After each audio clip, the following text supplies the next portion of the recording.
I am the Tofu Golem. Please enjoy the video. You start by confirming the exact Google account that held the translations, because history ties to that account. Once signed in, go directly to the Translate app or Translate. Google.com, make sure web and app activity is on and sync is enabled.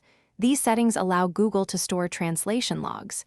If you have multiple accounts, switch and repeat, since history won't appear across accounts. Do this immediately so the system can surface stored entries instead of creating new ones.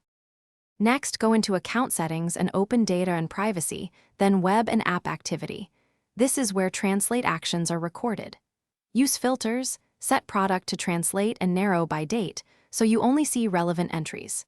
If you need a bulk copy, go to Google Takeout, select Translate or Web and App Activity, export as JSON or CSV, and download.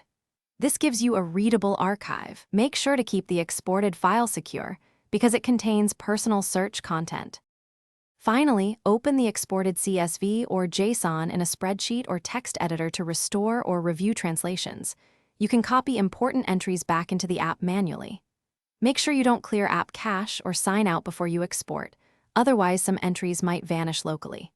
If history still seems missing, check other Google accounts, look at device backups, and confirm web and app activity covers the right date range.